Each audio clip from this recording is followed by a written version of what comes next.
So making other people's success doesn't mean making everyone happy in the moment. It doesn't mean letting people do what they think they need to do or want to do. It's getting people to do things that will allow them to succeed in life.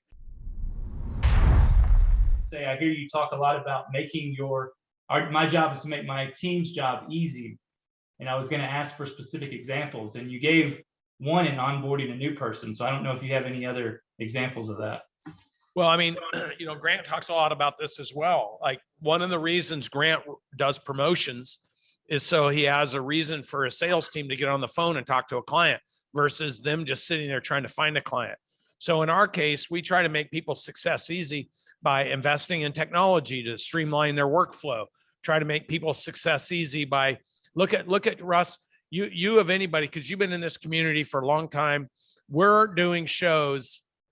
You're on our Wednesday shows. We're doing the Tuesday night show that we're doing right now. Natalie and I flew in from doing meetings all last week in Miami.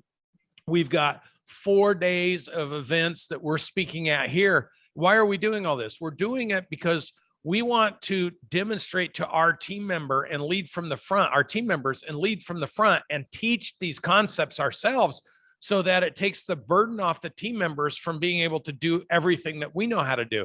So by bringing people together and addressing 100 business owners at a time, we're actually making our team members work easier, because now they can go execute on the things that we talked about in a group setting versus trying to initiate the conversation. So when we're sitting here thinking about how do we create value for our team members, how do we create synergy, how do we create efficiency, when we're investing in the business to make their daily routines easier, things like investing in Cardone U. Like if you present that wrong to your team, then they think you're asking them to do something, if it's a new initiative, that's uncomfortable. But we know that if we get our team to train and they train together and they perfect their training, their confidence goes up. When their confidence goes up, their success goes up. When their success goes up, their value to the organization goes up. When their value to the organization goes up, the organization compensates them more for the contribution to the organization, and it becomes an easier way for them to make more money, so they don't have to stress at home or think that they need to leave.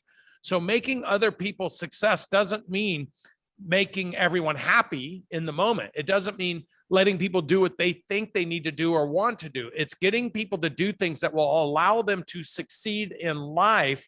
And the more they do, the more success they have, the higher their confidence as a human being goes up, and the better quality of life they have for themselves and the people around them.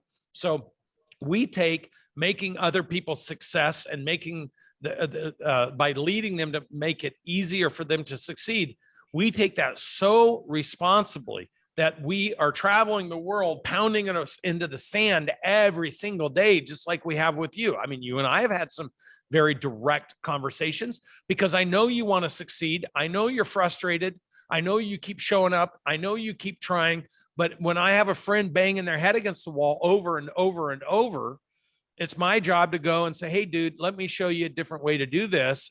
And you grasp that, right? You go out and grab it.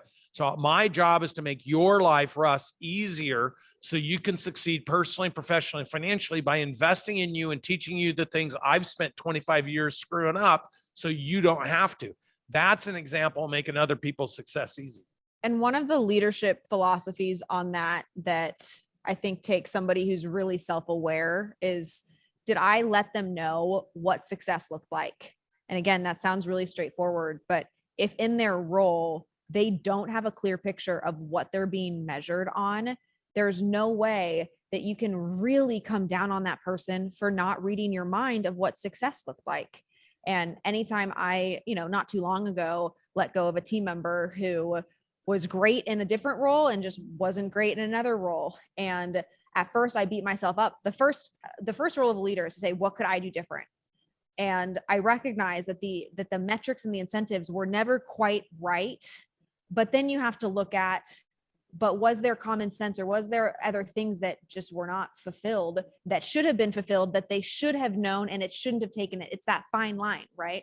But if you haven't taken a stab at the metrics, if you don't have a clear understanding of their incentive plan, it's going to be so difficult for you to say to somebody with confidence, I made your success easy by telling you what success looked like in this position.